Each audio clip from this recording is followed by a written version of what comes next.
तो देखते हैं पहला question. Small spherical conductor A is positively charged and connected to another large spherical conductor B which is grounded. Initially conductor A had a charge of plus q. तो क्या बोल रहा है यहाँ पे दो, पहली बात क्या बोला गया समझने में हमें कि दो यहाँ पे क्या स्पेरिकली चार्ज कंडक्टर है, एक स्मॉल है और एक लार्ज है। क्या है? एक स्मॉल है, एक लार्ज है, एक छोटा है और एक बड़ा है, ये बोला जा रहा है बेसिकली। ठीक है, अब क्या बोला गया है, जो छोटा वाला है वो ए है, तो बड़ा वाला क्या है वो बी है।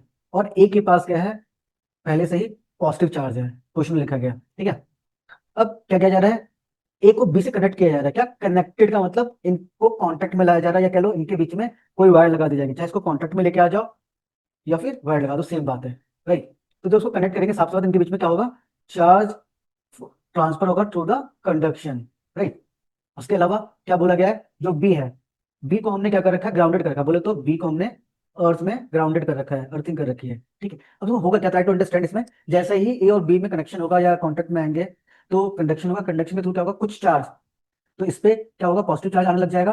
राइट, बिकॉज ए और बी कॉन्टेक्ट में आ गया, देखा जाए तो उससे यहाँ पॉजिटिव चार्ज आ जाएगा। बट वहीं दूसरी तरफ क्योंकि बी को आपने क्या किया है, ग्राउंड किया है, तो इलेक्ट्रॉन आएंगे अर्थ से और बी में जाएंगे, और ये जो बी पे पॉजिटिव चार्ज आया है उसको न्यूट्रलाइज कर लेंगे। क्या कर देंगे, न्यूट्रलाइज कर देंगे। और सिमिलरली जो इसमें प्लस क्यू चार्ज है वो धीरे धीरे डिक्रीज होना स्टार्ट हो जाएगा। तो डिक्रीज कैसे हो रहा है, कुछ चार्ज इसका पॉजिटिव वाला इस पे चला जाएगा और उसके बाद अर्थ है बी वाला हमारा स्फीयर, तो उसकी वजह से क्या होगा, यहाँ पे इलेक्ट्रॉन आके इसको न्यूट्रलाइज करेगा। दैट मीन्स कि धीरे धीरे ए का चार्ज बी पे जाएगा और ये न्यूट्रलाइज होता जाएगा, और धीरे धीरे क्या होगा कि बी का ए का चार्ज डिक्रीज होते होते ऑलमोस्ट करो प्रैक्टिकली जीरो हो जाएगा। राइट, ठीक है, तो ये बातें हो रही है इसके अंदर। तो अब वन बाय वन क्वेश्चन को समझने की कोशिश करते हैं। पहले क्वेश्चन की बात करें, क्या पूछा गया है, सिनेरियो आपको समझ में आ गया होगा। पहले क्या बोला है, what will happen to charge on A after connection. Connection के बाद ए पे चार्ज क्या होगा, सो चार्ज विल डिक्रीज। क्या, तो ए पे चार्ज क्या होगा, चार्ज विल डिक्रीज हो जाएगा, चार्ज डिक्रीज हो जाएगा। और यू कैन से प्रैक्टिकली एक टाइम के बाद क्या हो जाएगा, प्रैक्टिकली एक टाइम के बाद क्या हो जाएगा, जीरो हो जाएगा चार्ज ऑन ए। ठीक है, सेकंड पार्ट की बात करते हैं फटाफट। So will there are net charge on the system. अब क्या बोल रहा है, सिस्टम पे कोई नेट चार्ज होगा क्या, कोई नेट चार्ज होगा। देखो सिस्टम का मतलब क्या है, ये इन दोनों को इंक्लूड करके बात कर रहा है। क्या, इन दोनों को, ए और बी को इंक्लूड करके एक सिस्टम माना है हमने, मान रहा है ये, और इंक्लूड कर रहा है। तो इस पर नेट चार्ज क्या होगा, देखो क्या होगा, जितने ए चार्ज बी को देगा तो बी का तो खत्म हो जाएगा चार्ज, तो सारा बी पे आएगा। बट बी बी पे तो आ गया पॉजिटिव चार्ज, बट ग्राउंड होने की वजह से इलेक्ट्रॉन आएंगे उसको पूरा न्यूट्रलाइज कर देंगे। दैट मीन्स कि ए और बी मिला देखेंगे तो नेट चार्ज क्या आएगा आपका, जीरो आएगा। क्या आएगा, जीरो आएगा। ठीक है, सेकंड क्या, थर्ड क्या है इसमें, why does potential of A is decrease. अब देखो जो भी पोटेंशियल है देखा है तो कहीं ना कहीं डायरेक्ट रिलेशन होता है चार्ज के साथ। राइट, तो जैसे जैसे चार्ज ए का डिक्रीज हो रहा है वैसे वैसे पोटेंशियल भी डिक्रीज होगा। तो सीधा आंसर आपको क्या लिखना है, potential will decrease. Right, potential will decrease. Fourth क्या है, what is right the relation between the potential and electric field. अब आपको पता होगा कि इलेक्ट्रिक फील्ड में और पोटेंशियल में क्या रिलेशन है। तो क्या रिलेशन होता है भाई, electric field is equal to minus dV upon में डी आर होता है। डीवी क्या है, पोटेंशियल चेंज, आर क्या है डिस्टेंस, तो उसको डीवी अपॉन डी आर को हम बोलते हैं पोटेंशियल ग्रेडियंट बोलते हैं। क्या, पोटेंशियल ग्रेडियंट बोलते हैं। ठीक है, नेक्स्ट पांचवा क्या है, पांचवा क्या बोला जा रहा है, name process responsible for the flow of charge. तो चार्ज के फ्लो होने के लिए मतलब कौन सा, मतलब कौन रेस्पॉन्सिबल है, सिंपल थिंग्स दैट की पूछ रहा है, कौन सा लॉ रेस्पॉन्सिबल है। तो साफ सी बात है, अब देखो देखा जाए तो इस पूरी प्रोसेस में देखा जाए तो क्या हो रहा है, एक तरीके से देखा जाए तो कंजर्वेशन ऑफ चार्ज हो रहा है। क्या हो रहा है, क्या हो रहा है, कंजर्वेशन ऑफ चार्ज का प्रोसेस हो रहा है ना, कंजर्वेशन ऑफ चार्ज हो रहा है। क्या हो रहा है, कंजर्वेशन ऑफ चार्ज हो रहा है। दूसरी बात इसमें क्या हो रहा है, दूसरा क्या, इसमें कंडक्शन हो रहा है, प्रोसेस, अच्छा सॉरी, इसमें वो पूछा है, प्रोसेस पूछा है, सॉरी प्रोसेस, क्या पूछा गया, प्रोसेस। प्रोसेस में क्या है भाई, इसमें क्या हो रहा है, कंडक्शन हो रहा है। क्या हो रहा है, कंडक्शन हो रहा है, ये पूछा गया है। तो किस प्रोसेस के थ्रू ये सारी बात चीजें हो रही है ट्रांसफर, तो दैट इज अ कंडक्शन। ठीक है, चलते हैं नेक्स्ट क्वेश्चन पे। चलिए बात करते हैं क्वेश्चन नंबर टू की। Electric field inside a conductor is always zero. बिल्कुल सही है, कोई भी कंडक्टर है, क्या, कोई भी कंडक्टर है उसके इनसाइड में इलेक्ट्रिक फील्ड क्या होती है, जीरो। मान लो ये स्पेरिकल एक स्फीयर है। ठीक है, एक स्पेरिकल कह लो कि एक स्पेरिकल शेल है। ठीक है, अब इसके इनसाइड में इलेक्ट्रिक फील्ड क्या होती है, जीरो, जो कि हमें पता है। ऐसा क्यों होता है, charges inside a conductor rearrange themselves to cancel internal, okay, internal field. तो क्या होता है, इनसाइड में इलेक्ट्रिक फील्ड जीरो क्यों होती है, क्योंकि जो भी इसके इनसाइड में चार्ज होंगे अपने आप को इस तरीके से अरेंज करते हैं कि इंटरनल इलेक्ट्रिक फील्ड क्या हो जाती है, जीरो हो जाती है। अब दोनों ही स्टेटमेंट सही है, पहली बात। अब देखते हैं कि रीजन असर्जन का करेक्ट एक्सप्लेनेशन है कि नहीं। जब भी अभी कभी आपको ऐसे पता करना है कि reason correct explanation of association है, तो आपको क्या करना पड़ेगा, बिकॉज लगाना पड़ेगा दोनों स्टेटमेंट के बीच में, और आपको स्टेटमेंट देख के फील होता है कि हाँ ये स्टेटमेंट सही कनेक्ट हो रहा है, दैट मींस कि तब आंसर ए होगा आपका। ठीक है, तो इसकी बात करते हैं हम लोग। देखो, electric field inside a conductor is always zero because, लगा दो, because charges inside a conductor rearrange themselves to cancel the internal electric field. जो कि बात सही होती है, दैट इज आंसर क्या होगा आपका, ए हो जाएगा। नेक्स्ट बात करते हैं क्वेश्चन नंबर 3। क्वेश्चन नंबर 3 में क्या बोला गया है इसमें कि दो चार्ज है, एक 5 माइक्रोकूलम, दूसरा क्या है -3 माइक्रोकूलम। माइक्रो का मतलब 10⁻�6 होता है, इसलिए मैंने 10⁻6 किया यहाँ पे। अब दोनों के बीच में डिस्टेंस गिवन है कितना, पॉइंट चार्जेस के बीच में 2 मीटर गिवन है, वैक्यूम है। आपको क्या कैलकुलेट करना है, पहली बात आपको फोर्स बिटवीन देम कैलकुलेट करना है। तो हम लोग क्या यूज करेंगे, कूलम्स लॉ यूज करेंगे। क्या होता है कि Q1 Q2 अपॉन में आर स्क्वायर। तो यहाँ पे आर कितना है हमारा 2 है, तो यहाँ पे वैल्यू पुट कर दो। वैक्यूम के लिए की वैल्यू कितनी होती है 9 10⁻9, और Q1 5 इंटू 10⁻⁻6, और Q2 -3 10⁻⁻6 अपॉन में, इसमें क्या है ये डिस्टेंस 4 है, तो ये 4 का 2 का स्क्वायर दैट इज 4 हो जाएगा। अब सिंपल क्या करना है आपको, कैलकुलेशन करना है। कैलकुलेशन करो बहुत सिंपल से, देखो 10 ये 9, तो काम करते हैं, माइनस तो आएगा ही, 953 और 10 की पावर ये -9 है, -6 12 हो जाएगा, तो -3 आ जाएगा अपॉन में 4। अब इन तीनों को मल्टीप्लाई करोगे तो कितना आ जाएगा 135 आ जाएगा नेगेटिव में, ठीक है। तो 10 की पावर -3 रहेगा अपॉन में 4। अब 4 से 135 को डिवाइड करते हैं तो कितना हो जाएगा, माइनस तो रहेगा ही 3375। दैट मीन्स कि इतना फोर्स होगा इन दोनों चार्जेस के बीच में, ठीक है। अब उसका बी पार्ट देख लेते हैं। State the nature of force attractive repulsive. अब देखो दोनों एक पॉजिटिव है और एक नेगेटिव है, तो ये क्या है अनलाइक चार्जेस, तो क्या होगा इनके बीच में अट्रैक्शन होगा। क्या होगा अट्रैक्शन, क्या होगा अट्रैक्शन। सी की बात करते हैं, what would happen if both charges are positive. दोनों पॉजिटिव होंगे, दैट मींस दोनों कैसे हैं लाइक चार्जेस, उनके बीच में क्या होगा रिपल्शन होगा। क्या होगा रिपल्शन होगा, ठीक है। नेक्स्ट चलते हैं क्वेश्चन नंबर 4 की बात करेंगे। इसमें क्या बोला गया है, थ्योरेटिकल क्वेश्चन है। The electric field lines of two charges are shown below. Bracket में क्या लिखा है, imagine a diagram where lines emerge more densely from one charge and fewer going in other one. इसका मतलब क्या है, आपको इमेजिन करना है इलेक्ट्रिक लाइन ऑफ फोर्सेस, एक बॉडी से जो इलेक्ट्रिक लाइन ऑफ फोर्सेस आ रही है इमर्ज हो रही है, इमर्ज का मतलब बाहर निकल रही है और डेंस भी है। बोले तो अगर जैसे एक बॉडी की बात करते हैं, एक ये ए है और ये बी है, तो एक से क्या है इमर्ज कर रही है, बोले तो बाहर निकल रही है और बहुत डेंस है, बोले तो दे आर वेरी क्लोज है, सारे के सारे क्या है क्लोज है। तो मान लेते हैं ए है हमारा, और उसके इलेक्ट्रिक लाइन फोर्स निकलेंगे तो बहुत ही क्लोज क्लोज निकलेंगे, ठीक है। देखा जाए तो क्लोज निकलेंगे, वेरी बहुत पास पास इलेक्ट्रिक लाइन ऑफ फोर्सेस, ठीक है। एंड फ्यूअर, अब दूसरा बी में क्या फ्यूअर है, कम है, जो बाहर जो गोइंग इन का मतलब इनवर्ड जा रही है, इनसाइड जा रही है, मान लो बी है इसका इनसाइड जा रही है, तो उसमें क्या है फ्यूअर है। फ्यूअर का मतलब डेंस कम है, क्या कम डेंस है, तो दूर दूर है। अब एक बात समझो, तो बात समझ में आ गया होगा कि जिसमें इमर्ज हो रही है तो साफ सी बात है वो चार्ज कैसा होगा, हमें पता है कि जो पॉजिटिव चार्ज होता है, क्या जब कोई चार्ज पॉजिटिव होता है तो उससे electric line of forces emerge होती है। अब जिसमें गोइंग इन का मतलब इनसाइड जा रहा होता है वो चार्ज कैसा होता है नेगेटिव होता है, ठीक है। दो बातें। अब दूसरी बात, जिसमें electric line of forces close होंगी डेंसर होगी, तो उस उस चार्ज का मैग्नीट्यूड क्या होगा ज्यादा, क्यों, क्योंकि जो density of electric line of forces decide करती है कि चार्ज का मैग्नीट्यूड कैसा होगा। तो क्या यहाँ पर रिलेशन देख सकते हो कि density of electric line of forces proportional to the magnitude of charge, मतलब जितनी डेंसिटी ज्यादा होगी इलेक्ट्रिक लाइन ऑफ फोर्सेस की, उतना ही उस चार्ज का मैग्नीट्यूड ज्यादा होगा। तो अकॉर्डिंग टू क्वेश्चन, ए में डेंसर है बोले तो ज्यादा क्लोज क्लोज है, तो ए वाला का मैग्नीट्यूड ज्यादा होना चाहिए और बी वाले का कम होना चाहिए, ठीक है। अब इतनी बात हम समझ चुके हैं, तो अब चलो एक क्वेश्चन करते हैं। Identify the charge is larger in magnitude. कौन लार्जर होगा, इसमें डेंसर होगी, दैट इज आंसर क्या हो जाएगा आपका फर्स्ट बॉडी, क्या फर्स्ट चार्ज, चलो फर्स्ट चार्ज, ठीक है। पहला आंसर क्या होगा, फर्स्ट वाला charge will have more magnitude of, ठीक है। दूसरा क्या है, what is the sign of each charge. अब मैंने बता दिया है कि ए का क्या होगा, कमिंग आउट हो रही है तो पॉजिटिव चार्ज हो जाएगा, बी क्या हो जाएगा गोइंग इन हो रही है दैट इज नेगेटिव चार्ज हो जाएगा। थर्ड क्या है, can electric line ever cross each other, yes और नो आपको बताना है, अगर नहीं तो फिर इसका आंसर भी देना है ना। तो सिंपल थिंग इज दैट, हमें सबको पता है कि इलेक्ट्रिक लाइन ऑफ फोर्सेस, जो भी इलेक्ट्रिक लाइन जो कर्व्स होती हैं उनके किसी पॉइंट पे आप टेंजेंट बनाएंगे तो डायरेक्शन दिखाते हैं किसी इलेक्ट्रिक फील्ड की। और इलेक्ट्रिक फील्ड क्या है, एक वेक्टर क्वांटिटी है। अगर दो इलेक्ट्रिक लाइन ऑफ फोर्सेस एक जगह क्रॉस करते हैं, बोलो तो इंटरसेक्ट करते हैं, तो वहां पे देखा जाए टेंजेंट बनाएंगे हम लोग, और टेंजेंट बनाएंगे तो वहां पे दो टेंजेंट आएगा एक ही सेम पॉइंट पे, और एक ही पॉइंट पे दो टेंजेंट का मतलब दो डायरेक्शन है हो जाएंगे इलेक्ट्रिक फील्ड के, जो कि पॉसिबल नहीं होगा। दैट्स वाई कि सो हमारा आंसर क्या होगा, electric line of field lines are can never cross each other because at us that point if they intersect there will be two tangents, that means की direction at that point will be 2, that's why it is not possible, right। Next चलते हैं question number 5 में, critical thinking question है। क्या बोला, two two identical metallic sphere A and B, identical मतलब same है, कैसे है वो, दो स्फीयर है, मान लो एक ये है और एक ये है, तो दोनों आइडेंटिकल मतलब दोनों का रेडियस सेम है, आइडेंटिकल है ए एंड बी, राइट। एक पे चार्ज प्लस क्यू है, दूसरे पे चार्ज कितना है माइनस क्यू है, capital, separated by the distance d, इनके बीच में डिस्टेंस कितना है, डी है। Now they are connected by the wire and disconnected. पहले इनको क्या कहता है, वायर के थ्रू कनेक्ट किया जा रहा है, उसके बाद इनको डिसकनेक्ट कर देंगे।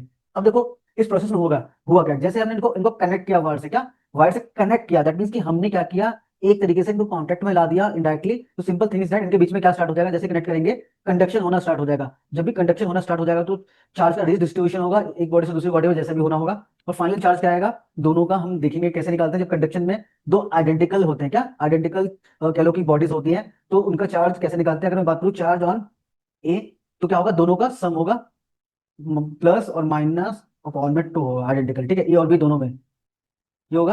तो दोनों पे charge, charge on A charge on B दोनों को ऐड करेंगे, अपॉन में टू करेंगे, और ऐसे निकालते हैं। दैट मींस कि चार्ज कितना हो जाएगा, ए और बी पे अल्टीमेटली चार्ज कितना हो जाएगा, जीरो हो जाएगा, ठीक है। तो क्वेश्चन को करते हैं हम लोग बात। ओके, क्या पहला बोला गया है, what will be the final charge on each sphere, तो आपका आंसर मिल गया होगा, ईच स्फीयर पे चार्ज कितना आ जाएगा, जीरो आ जाएगा, क्योंकि कंडक्शन हुआ है यहाँ पे। B, the law governs the distribution of charge. अब देखो जब दोनों कॉन्टेक्ट में लेके आए तो इनमें चार्ज का डिस्ट्रीब्यूशन होना स्टार्ट हो जाएगा। अब ये किस लॉ के तहत होता है, सिंपल थिंग्स दैट कि पूरे सिस्टम पे देखा जाए, भले ही दोनों पे चार्ज कुछ भी थे शुरुआत में, बट दोनों का अगर सिस्टम माने तो पूरे सिस्टम का चार्ज क्या रहेगा, सेम रहेगा। कॉन्टेक्ट में लाने से पहले जो था, कॉन्टेक्ट में लाने के बाद भी वही रहेगा। कॉन्टेक्ट में लाने से पहले दोनों का कंबाइंड नेट चार्ज देखा जाए तो तब भी जीरो था, और कॉन्टेक्ट में लाने के बाद भी जीरो रहेगा। और ये बात कौन कहता है, बिफोर और आफ्टर चार्ज कंजर्व रहता है, सेम रहता है। तो उसको किस लॉ से गवर्न करता है, कौन लॉ बताता है, कंजर्वेशन ऑफ चार्जेस, क्या कंजर्वेशन ऑफ चार्ज, ठीक है। नेक्स्ट चलते क्वेश्चन नंबर 5 के बाद 6 पे। आपको बताना है unit of electric field. Electric field की यूनिट क्या होती है, न्यूटन पर कूलम।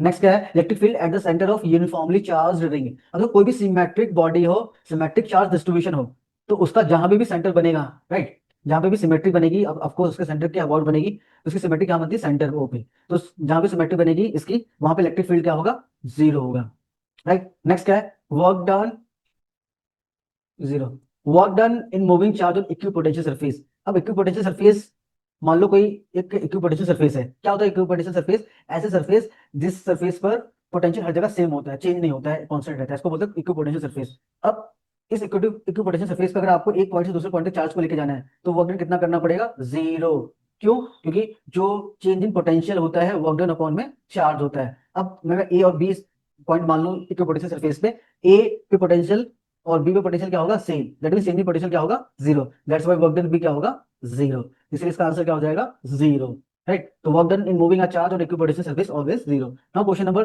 6 की 7 की बात करेंगे। देखो क्या बोला गया है, consider three metal spherical shells A B C, each of radius R. क्या बोला गया है, तीन स्फेयर्स हैं और वो भी शेल हैं, बोले तो अंदर से खोखले होंगे। इनका नाम दे दो ए बी सी, और सबकी रेडियस कितनी दे रखी है, आर है, रेडियस क्या है सबकी, आर गिवन है, राइट। अब क्या नेक्स्ट लाइन में क्या बोला गया है, each shell is having a concentric metal ball of radius R by 10। मतलब हर एक के अंदर क्या, हर एक के अंदर एक और बॉल डाली गई है, हर एक के अंदर एक बॉल डाली गई है, बोले तो कॉन्सेंट्रिक स्फीयर्स है, बॉल बॉल कह लो, और इनकी जो रेडियस गिवन है कितनी, आर बाई 10 है, कितनी है, आर बाई 10।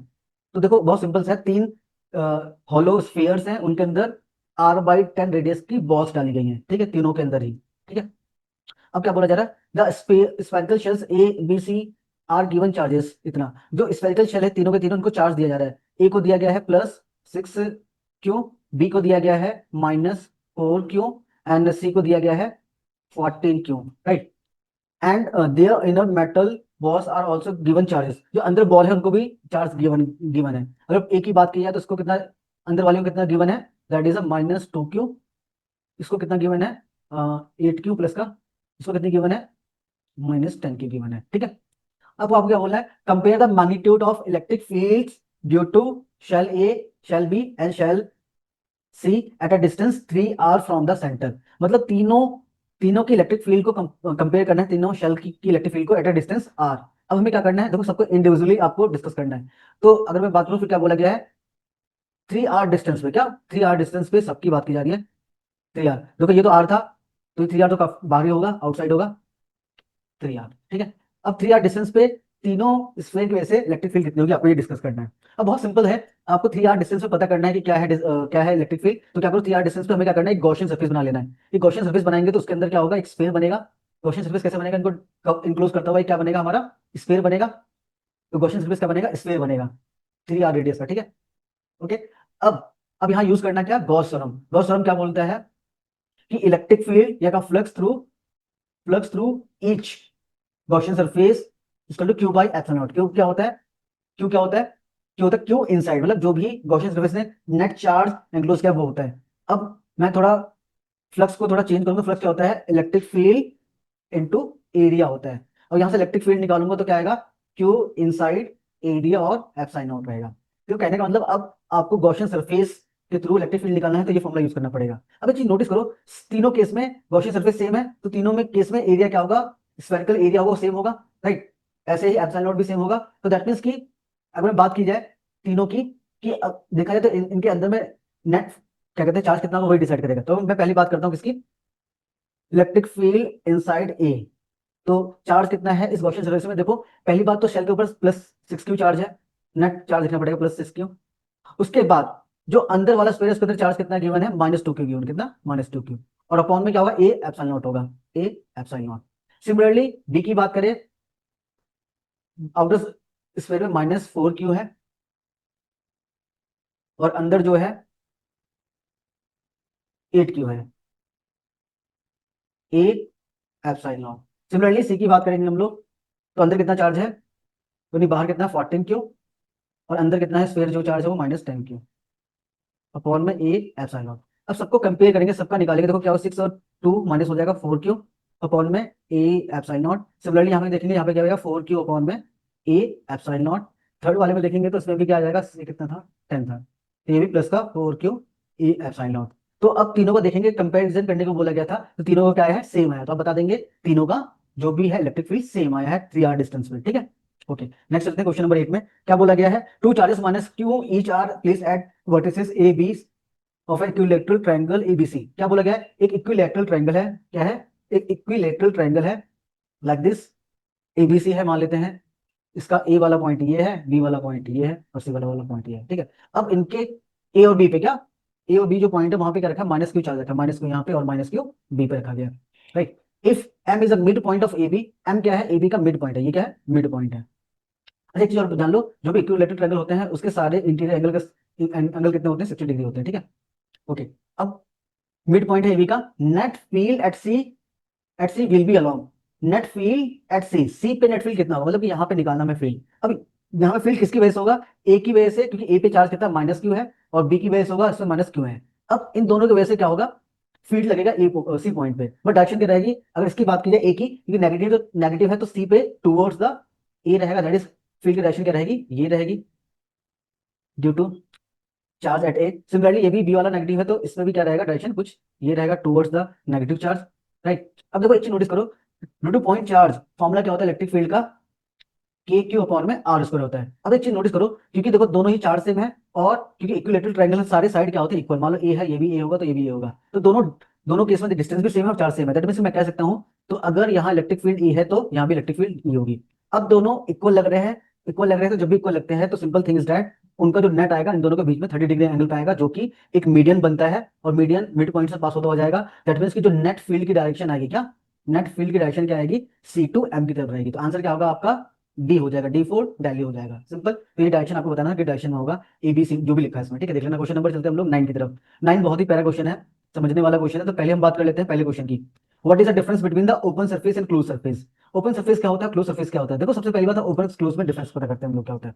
देखो कोई भी ओपन सरफेस का मतलब वो क्लोज नहीं होगा। जैसे कि मान लो ये एक शीट है ना, इसको आप, ये क्या शीट एक सरफेस है और ये कहीं ना कहीं क्लोज नहीं है। क्लोज नहीं है तो सिंपल थिंग इज कि कोई भी वॉल्यूम ये ऑक्यूपाई नहीं करेगा, कोई भी वॉल्यूम ये एंक्लोज नहीं करेगा। तो सिंपल थिंग इज दैट, तो ऐसे सरफेस जो नहीं इंक्लोज करते हैं कोई भी वॉल्यूम कंप्लीटली, इसको बोलते हैं ओपन सरफेस बोलते हैं। क्लोज सरफेस क्या होते हैं? जो किसी ना किसी वॉल्यूम को ऑक्यूपाई करते हैं, कंप्लीटली एंक्लोज करते हैं, उनको बोलते हैं क्लोज्ड सरफेस। जैसे ओपन का मैं एग्जांपल देना चाहूंगा। ओपन सरफेस कौन से हमारे? जैसे कि प्लेन शीट हो गया, क्या प्लेन शीट हो गया हमारा, सर्कुलर डिस्क हो गया, ये क्या है हमारे? सर्कुलर डिस्क हो गया, ये क्या है? ओपन सरफेस है। क्लोज में क्या आ जाएगा हमारा? जैसे स्फीयर हो गया हमारा, क्यूब हो गया हमारा, ये क्या है? हमारे क्लोज सरफेस है। इसके अलावा दूसरी बात, इनके पास बाउंड्री होती है। कौन सी? ओपन सरफेस के पास एक लिमिट बाउंड्री होती है, वहां जाके खत्म हो जाते हैं। बट क्लोज सरफेस के पास कोई बाउंड्री नहीं होती है, बिकॉज वो कहीं ना कहीं खत्म ही नहीं हो पाते हैं ना। जैसे स्फीयर है, कोई बाउंड्री नहीं मिलेगी, स्फीयर की एक जगह से चलोगे आप, घूम फिर के वापस वहीं पहुंच जाओगे, कोई क्लोज बाउंड्री नहीं होती है। दूसरी बात, तीसरी बात, area vector can be inward और आउटवर्ड। अब देखो कोई भी प्लेन सरफेस है, प्लेन का मतलब ओपन सरफेस, अब इसका एरिया वेक्टर इधर भी हो सकता है और उसके पीछे भी हो सकता है, तो कहीं भी हो सकता है area vector. But close surface में एरिया वेक्टर हमेशा कहाँ होता है, आउटवर्ड होता है। क्या होता है, आउटवर्ड। मतलब जैसे मैं स्फीयर की बात करूं, है ना, स्फीयर की बात करूं तो इसका एरिया वेक्टर क्या होगा, अगर ये सरफेस काउंट करूं तो ऐसा होगा, हमेशा आउटवर्ड होगा एरिया वेक्टर। ठीक है, बट ओपन सरफेस के केस में दोनों जगह कहीं भी हो सकता है, इनसाइड और आउटसाइड कहीं भी हो सकता है। ठीक है, अब आते हैं हम नेक्स्ट बात पे। नेक्स्ट बात क्या बोलेगी यहाँ पे, एक सेकंड। नेक्स्ट बात क्या पूछेंगे, draw the elementary surface vector DS for a spherical surface S. तो आपको एक एलिमेंट्री सरफेस लेना है, बोलते एक एलिमेंट लेना है सरफेस का, और उसमें एरिया वेक्टर शो करना है गिवन सरफेस में, और वो सरफेस, और वो भी किसका, स्फेरिकल सरफेस की बात कर रखी है। तो यहाँ दिखा रखा है मैंने, देखो इसका आंसर। देखो एक स्फीयर है और स्फीयर है, तो उस पर छोटा सा एलिमेंट्री हम लोग एरिया ले रहे हैं, और एरिया दैट इज देखो ये क्या है, स्फीयर है, इसका सरफेस एरिया का एस मान लिया, और स्मॉल सा एलिमेंट लिया है डीएस, और उसी के नॉर्मल एक वेक्टर दिखा दिया है डीएस। ठीक है, जो बोला गया ऐसा कर दिया है। नेक्स्ट क्या है अगला क्वेश्चन, बी पार्ट में, डिफाइन द फ्लक्स। फ्लक्स क्या होता है, सिंपल थिंग इज दैट कि बहुत सिंपल, आप सबको पता होगा, number of electric line of forces passing through surface normally, इसको क्या बोलते हैं, फ्लक्स बोलते हैं, सबको पता है बात। ठीक है, नेक्स्ट क्या है, okay, give the significance of A Gaussian surface. अब तो गॉसियन सरफेस क्या, इसकी सिग्निफिकेंस क्या है, एक बात बताओ। अगर गॉसियन सरफेस का सिग्निफिकेंस समझते हैं, बहुत सिंपल है। By clever choice of Gaussian surface, we can easily calculate the electric field when system has a some symmetry, which can be quite difficult by direct application of Coulomb's law and principle of superposition। मतलब क्या है कि देखो, अगर आपको आपको electric field find करना है, और वो सरफेस क्या सिमेट्रिक है, क्या वो चार्ज डिस्ट्रीब्यूशन क्या सिमेट्रिक है, तो बहुत ही इजीली तरीके से, बहुत ही इजी तरीके से आप इलेक्ट्रिक फील्ड निकाल सकते हो, राइट। लेकिन अगर वहीं आपको इलेक्ट्रिक फील्ड निकालना हो कूलम्स लॉ यूज करके, सुपरपोजिशन प्रिंसिपल यूज करके, जैसे फॉर एग्जांपल, अब कोई सिमेट्रिक का मतलब, इसे देखो ये चार्ज रखा है, इसके चारों तरफ गॉसियन सरफेस लेंगे, कैसा बनेगा, स्फेरिकल बनेगा। तो बहुत इजीली गॉस के लॉ से इलेक्ट्रिक फील्ड निकाल सकते हो ड्यू टू दिस चार्ज, ये कोई भी चार्ज डिस्ट्रीब्यूशन। बट यही मान लो चार्ज डिस्ट्रीब्यूशन गिवन है लीनियर, ठीक है। अब आपको उसको कूलम लॉ की हेल्प से यहाँ पे इलेक्ट्रिक फील्ड निकालना है। सबसे पहले अगर मैं यहाँ करूँ तो, अगर यहाँ पी पॉइंट पे बोलूँ आपको इलेक्ट्रिक फील्ड निकालना है, तो आपको क्या करना पड़ेगा, कूलम्स लॉ लगाना पड़ेगा। अब उसकी वजह से क्या, फोर्स का पहले फॉर्मुला यूज करना पड़ेगा, फिर उसके बाद इलेक्ट्रिक फील्ड का फॉर्मुला यूज करना पड़ेगा, force per unit charge use करना पड़ेगा, फिर जाकर निकालना पड़ेगा। उसके अलावा फोर्स, ये लीनियर चार्ज डिस्ट्रीब्यूशन का निकाल पाना बहुत ही मुश्किल काम है, बहुत मुश्किल टास्क है, कैलकुलेशन बहुत तगड़ी हो जाएगी।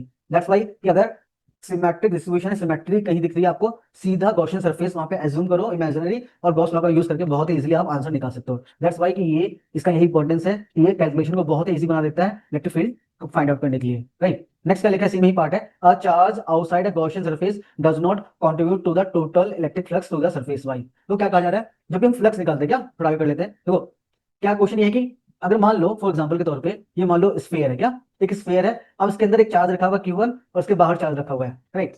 अब अगर मैं फ्लक्स निकालूंगा by using the Gaussian theorem, क्या गॉसियन थ्योरम यूज करूंगा मैं, तो फ्लक्स क्या निकालूंगा, क्यू, अब जो अंदर चार्ज होता है, क्यू अंदर चार्ज होता है, दैट इज Q1 अपॉन में एप्सिलॉन नॉट। अब मैंने Q2 को ऐड नहीं किया, क्यों, क्योंकि ये क्या है, आउटसाइड है, क्या आउटसाइड है। अब क्योंकि आउटसाइड जो जो भी गॉसियन सरफेस के बाहर चार्ज होते हैं, वो कभी भी फ्लक्स में कंट्रीब्यूट नहीं करते हैं, क्यों, क्योंकि देखो बहुत सिंपल थिंग्स दैट, अब इससे कोई भी जो फ्लक्स निकलेगा, जितना इसके अंदर जाएगा उतना ही बाहर निकल जाएगा, समझ में, जितना भी इलेक्ट्रिक लाइन फ्लक्स मतलब जितनी इलेक्ट्रिक लाइन ऑफ फोर्सेस के अंदर जाएंगी, फील्ड लाइन जाएंगी, उतनी बाहर निकल जाएंगी। तो जितना एंटर करेंगी उतना ही एग्जिट कर गई। तो अगर मैं कहूं इनसाइड में, क्या इनसाइड में नेट फ्लक्स कितना हुआ, साफ सी बात, जितनी आई उतनी चलेगी, दैट इज जीरो होगा, राइट। दैट्स वाई ये कंट्रीब्यूट नहीं करती हैं। इसी का आंसर आप पढ़ सकते हो, when a charge lies outside the Gaussian surface, its electric lines that enter the surface must exit the surface, that means net flux contribution due to the outside charge is zero. मुझे बताया जितने निकलेंगी उतनी बाहर चली जाएगी, तो that means net flux इसके अंदर कितना कंट्रीब्यूशन हुआ, इस चार्ज की वजह से कुछ भी नहीं हुआ। दैट्स वाई हम कहते हैं कि कंट्रीब्यूशन नहीं करती हैं, ठीक है। नेक्स्ट क्वेश्चन क्या है हमारा, बहुत प्यारा क्वेश्चन है, लास्ट क्वेश्चन है ये वाला, इस क्वेश्चन का लास्ट पार्ट है। तो इसमें क्या बोला गया, a small charge, a small spherical shell S1, एक छोटा सा स्पेरिकल, मैं थोड़ा स्पीड लेता हूं यहाँ से, एक छोटा सा स्पेरिकल शेल है, इसको नाम दे दिया S1, ठीक है। हैज ए पॉइंट चार्जेस, अब इसके अंदर देखो पॉइंट चार्जेस है, थोड़ा इसको बड़ा कर लेता हूँ, एक सेकंड, कैसे होगा बड़ा थोड़ा, ये पॉइंट चार्ज को बड़ा कर लेता हूँ। अब इसके अंदर ध्यान देखो, इसके अंदर चार्जेस रखे Q1 -3 माइक्रोकूलम, माइक्रो लिखूंगा नहीं, बाद में डील कर लेंगे। दूसरा क्या है, -2 माइक्रोकूलम और 9 माइक्रोकूलम, ठीक है। ये क्या है, छोटे वाले स्फीयर के अंदर चार्जेस रखे गए हैं, जिसका नाम दिया S1। This shell is enclosed by another big sphere S2। अब ये जो है ना स्फीयर, एक बड़े स्फीयर के अंदर डाला हुआ है, बोले तो और बड़ा एक ले लेते हैं हम लोग, तो बड़ा कर लेते हैं। तो ये जो S1 था, अब क्या है, एक बड़े स्फीयर के अंदर डाला गया S2, इसका नाम क्या है, दूसरा वाला क्या हो गया S2। तो ये S1 था और ये S2 है, ठीक है। ओके, फिर क्या लिखा है, this is enclose by the another big sphere S2। अब पॉइंट चार्ज, ध्यान से पढ़ो क्वेश्चन, बहुत इंपॉर्टेंट है ये लाइन। अब point charge capital Q is place in between two surfaces S1 S2। देखो दो सरफेस है इन दोनों के, इनके बीच में कैपिटल Q चार्ज रखा, बीच का मतलब फर्स्ट वाले के बाहर और सेकंड वाले के अंदर, दैट इज यहाँ रखा है। Is that clear? यहाँ पे कैपिटल क्यू चार्ज रखा हुआ है, ठीक है। नेक्स्ट क्या बोल रखा है, if the electric flux through surface S2, अब क्या बोल रखा है, सरफेस S2 के थ्रू जो फ्लक्स है सरफेस S2 के थ्रू वो कितना है, four four times of flux through S1, तो वो 4 गुना हो जाता है फ्लक्स थ्रू S1, राइट, ये बोला गया। अब बहुत सिंपल है क्वेश्चन, अब गॉस थ्योरम यूज करेंगे हम लोग, तो इसमें क्या यूज करेंगे, गॉस थ्योरम। गॉस थ्योरम क्या बोलता है, जो फ्लक्स पास होता है किसी भी गॉसियन सरफेस के थ्रू, ये दोनों एंक्लोज है गॉसियन सरफेस ही एक तरीके से देखा जाए तो, जो भी इनसाइड में नेट चार्ज होता है, क्या गॉसियन सरफेस के अंदर जो नेट चार्ज होता है अपॉन में एप्सिलॉन नॉट होता है, ठीक है। तो ऐसे ही अब जो कंडीशन थी इसको ही हम फॉलो करेंगे। तो सेकंड वाले S2 के अंदर जो भी चार्ज है और एप्सिलॉन नॉट करना है। अब देखो ये S2 है, ध्यान से देखो S2 है, इसके अंदर कितने चार्ज हैं टोटल, देखिए तो टोटल चार्ज कितना नेट आएगा, यहाँ से नेट और एप्सिलॉन नोट करेंगे। देखो देखो Q है कैपिटल वाला, उसके अलावा देखो S1 के अंदर ही S2 है, तो दैट मींस जो चार्ज S1 के अंदर वो काउंट होगा, S2 के अंदर काउंट होगा। तो यार देखो Q1 है, Q2 Q3 है, तो Q1 कितना है, -3 है माइक्रो कूलम में, Q3 कितना है, Q2 कितना है, -2 है, Q3 कितना है, 9 है। ये टोटल चार्ज इनसाइड में आ गया, फॉर में एप्सिलॉन नॉट करेंगे। Similarly 4 into flux through S1, अब S1 ये भी सेम फॉर्मूला यूज करेंगे गॉस लॉ का ही। S1 के अंदर कितना चार्ज है इनसाइड में देखना है हमें, तो -3 -2 और +9 अपॉन में एप्सिलॉन नॉट है, ठीक है। और आपको कैपिटल Q की वैल्यू बतानी है, बहुत सिंपल, आप इजीली कर लोगे इसको। तो Q नॉट से Q नॉट कैंसिल हो जाएगा, अब ये Q और ये -3 और कितना हो जाएगा, प्लस का कितना आ जाएगा, 5 4 आ जाएगा, ये 4 है, ये भी 4 आ जाएगा, तो टोटल कितना हो जाएगा, 16 - 4 दैट इज 12, 12 क्या, 12 माइक्रो कूलम आ जाएगा आंसर, ठीक है। सिंपल है, बस आपको क्वेश्चन को देखना था, आराम से हो जाता है क्वेश्चन। चलते नेक्स्ट क्वेश्चन पे, क्वेश्चन नंबर 10 है। क्या बोला जा रहा है, a thin circular ring of radius small r is charged uniformly so that its linear charge density is lambda. Write the expression for the electric field at a point P at distance x from its axis from it along the axis of ring. Hence, prove that the at large distance x greater than r behaves as a point charge. तो क्या बोला जा रहा है कि एक spherical sorry circular ring है और उसका रेडियस कितना गिवन है, स्मॉल आर, कितना गिवन है इसका रेडियस, मान लो कितना गिवन है, स्मॉल आर गिवन है, एक सेकंड, इसका रेडियस कितना गिवन है, कोई और कलर लेता हूँ मैं, ब्लैक ले लेता हूँ, अच्छा रहेगा। उसका रेडियस गिवन है स्मॉल आर। अब इसका जो चार्ज डिस्ट्रीब्यूशन दे रखा है लैम्डा, कितना दे रखा है, लैम्डा, यूनिफॉर्मली चार्ज है। अब ये देख पा रहे हो, मैं इसको सेंटर का, इसका जो सेंटर का नाम देता हूँ O, और OP क्या है, इसका एक्सिस है। अब क्या बोला है, आपको इलेक्ट्रिक फील्ड फाइंड करनी है इसकी एक्सिस पे, एक्सिस क्या है, OP, तो इसके एक्सिस पे कोई P पॉइंट है इसके सेंटर से और X दूरी पे इसके सेंटर से, वहां पे आपको क्या फील्ड फाइंड करना है, electric field due to this ring, right, find करना है। तो चलो देखते हैं इसको कैसे कर सकते हैं। देखो बहुत सिंपल थिंग्स दैट, इसको बहुत ही सिंपलीफाइड करेंगे हम लोग पहले, ठीक है। पी पे इलेक्ट्रिक फील्ड फाइंड करना है जो कि एक्सिस है इसकी, तो सबसे पहले हम रिंग का क्या कर लेते हैं, मान लेते हैं रिंग का बहुत छोटा सा पार्ट लेते हैं, एक एलिमेंट लेते हैं रिंग के ऊपर, वेरी स्मॉल। अगर मान लेते हैं एल क्या है, जो टोटल लेंथ है रिंग की, क्या length of ring, length of ring बोले तो ये रिंग है, लेंथ ऑफ रिंग का मतलब पूरा सर्कमफेरेंस की बात कर रहे हैं, क्या सर्कमफेरेंस, जो कि क्या होगा हमारा बाद में चल के 2πr होता है। अब ये इसकी लेंथ L है, तो छोटा सा पार्ट इसका लिया है, तो मान लेता हूँ ये जो एलिमेंट है DL लेंथ का है। अब DL लेंथ का है, और अगर मान लो इसके पूरी लेंथ पे Q चार्ज डिस्ट्रीब्यूटेड है शुरुआत में, है ना, कितना Q चार्ज डिस्ट्रीब्यूटेड है, तो स्मॉल हमने जो एलिमेंट लिया उसका चार्ज कितना हो जाएगा, DQ हो जाएगा, ठीक है। अब इसको ऐसे समझना है कि छोटा सा चार्ज है, पॉइंट चार्ज है DQ, और यहाँ पे रखा हुआ है, आपको इसकी वजह से P पॉइंट पे फील्ड फाइंड करनी है। अब सिंपल थिंग्स दैट कि इसकी वजह से जो फील्ड डेवलप होगी इसके ऊपर, कहाँ पे P पॉइंट पे देखा जाए तो ये इस तरीके से रहेगी, डेवलप होगी फील्ड यहाँ पे इस डायरेक्शन में। और मान लेते हैं छोटे चार्ज की वजह से जो फील्ड यहाँ डेवलप हुई, डी डेवलप हुई, राइट। अगर मैं मानूं हॉरिजॉन्टल के साथ में, एक्सिस के साथ में एंगल, ये जो फील्ड आ रही है थीटा एंगल बना रही है, तो उसको थोड़ा आगे एक्सटेंड करूंगा तो ये एंगल भी थीटा होगा, राइट। और ये एंगल थीटा होगा तो इसको मैं कह सकता हूँ कंपोनेंट में ब्रेक करूँ तो डी कॉस थीटा हो जाएगा, और उसके परपेंडिकुलर दूसरा जाएगा डी साइन साइन थीटा जाएगा, डी साइन थीटा जाएगा, सिंपल। सिमिलरली अब देखो इसके बिल्कुल अपोजिट में भी मैं सेम एकदम अपोजिट में सिमेट्री में देखा जाए तो आप लोगे क्या, चार्ज लोगे स्मॉल लेंथ का, स्मॉल लेंथ लोगे, इसकी वजह से चार्ज होगा, और अगेन इसकी वजह से क्या होने वाला है, यहाँ पे भी इलेक्ट्रिक फील्ड बिल्कुल सेम तरीके से काम करेगा, स्मॉल, अगेन एंगल सेम रहेगा, तो यहाँ पे भी देखा जाए तो डी कॉस थीटा, और इस तरफ क्या आएगा, डी साइन थीटा आएगा, क्या आएगा, डी साइन थीटा आएगा, क्या आएगा, डी साइन थीटा। अब एक चीज नोटिस करो, डी साइन थीटा दोनों क्या है, इक्वल अपोजिट है, तो ये एक दूसरे को कैंसिल आउट कर देंगे, तो दैट मींस कि मेन जो फील्ड आएगी डी कॉस थीटा की वजह से आएगी, एग्जैक्टली। तो हमें क्या करना है, अब small due to small due to small element DL, electric field क्या होगी, क्या हो जाएगी,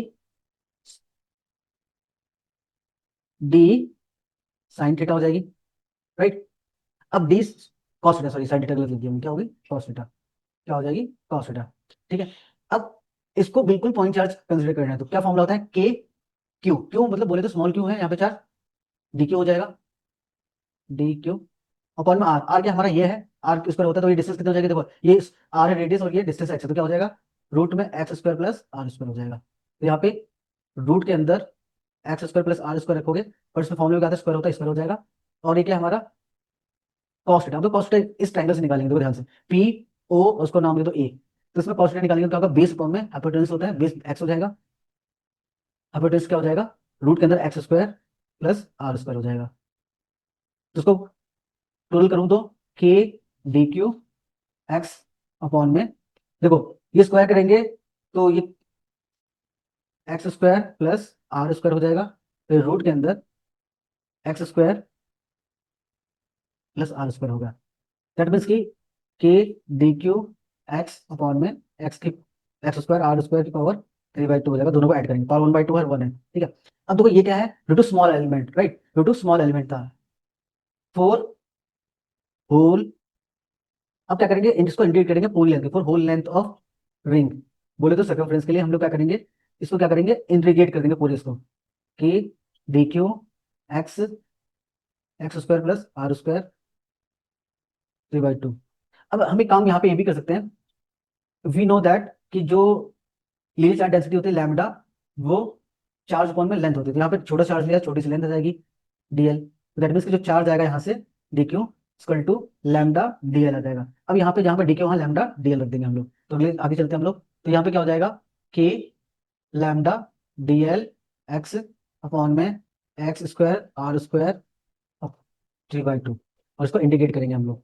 अब इंटीग्रेट कहाँ करेंगे, लेंथ को करेंगे जीरो, अब देखो लेंथ को करेंगे कहाँ से करेंगे, शुरुआत से लेकर लास्ट तक, मतलब जीरो से लेकर पूरा एल तक करेंगे, तो दैट मीन्स की 0 टू एल लिमिट रखेंगे, जो भी हमारी टोटल इलेक्ट्रिक फील्ड आनी है at centre, sorry at axis, axis में, एक्सिस लिख देता हूँ आपको, तो कितना आ जाएगा देखो, हमें करना है एल के रिस्पेक्ट में, है ना, तो एल के अलावा सारे क्या कांस्टेंट, तो के लैम्डा एक्स आर स्क्वायर 3/2, तो that is a D L 0 to L. उसको करेंगे तो हमारा क्या आएगा, एल आ जाएगा सिंपल, के लैम्डा एक्स, और करेंगे तो एल आएगा, और अपर माइनस अपर लोअर लिमिट रखेंगे तो ये आ जाएगा सीधा आंसर। तो अल्टीमेटली ये आपका डेरिवेशन आ गया एक्सिस में, ठीक। बाकी फर्दर आप रखना चाहें एल की वैल्यू को 2 पाई आर भी रख सकते हैं बाद में, है ना, एक और फॉर्म बन जाएगी 2 पाई आर। अब इसमें दूसरा पार्ट क्या बोला गया है, hence prove that the large distances ring behaves like a point charge. अगर मान लो फॉर लार्ज डिस्टेंस, बोले तो एक्स फॉर लार्ज डिस्टेंस, अगर लार्ज डिस्टेंस की बात करें तो एक्स बहुत ज्यादा बड़ा होगा रिंग की रेडियस की कंपैरिजन में, तो हम आर को क्या कर सकते हैं, इग्नोर कर सकते हैं। तो इस इक्वेशन हम आर को इग्नोर करेंगे, तो एक्सिस पे जो हमारा एक्सिस वाला था तो क्या आ जाएगा, देखो के लैम्डा एक्स एल, इग्नोर करेंगे तो कितना हो जाएगा, ये आ जाएगा हमारा एक्स क्यूब आ जाएगा, ठीक है, पावर 3/2 है। कैसे किया मैं करके दिखा देता हूँ, फिर पूछोगे, ये आर को इग्नोर किया तो 3/2 हो जाएगा, राइट, तो के लैम्डा एक्स एल, ये एक्स क्यूब आ जाएगा, और ऊपर भी एक्स है तो क्या आ जाएगा के lambda L by x square हो जाएगा। अब इसमें हम क्या कर सकते हैं, लैम्डा की वैल्यू को रिप्लेस कर सकते हैं, कि लैम्डा क्या होता है, चार्ज अपॉन में, उसका चार्ज स्मॉल क्यों माना था हमने ना, चार्ज अपॉन में लैम्ड, तो के लैम्डा, लैम्डा एल कितना हो जाएगा, चार्ज इक्वल हो जाएगा, तो यहाँ के लैम्डा की वैल्यू पुट कर दो, लैम्डा सॉरी लैम्डा एल की वैल्यू पुट कर दो यहाँ पे, तो क्या हो जाएगा लैम्डा एल की वैल्यू क्या है, तो के क्यू अपॉन में एक्स स्क्वायर आ गया, नहीं आगे जो पहले पॉइंट चार्ज किया था, दैट मीन्स की अभी आपको कैसे दिखाई देगा, पॉइंट चार्ज की तरह दिखाई देगा और एक्स डिस्टेंस पे आपको फील्ड निकालनी है, सिंपल है। तो ये था आपका पूरा सोल्यूशन, कोई डाउट हो तो पूछ लेना क्लास में।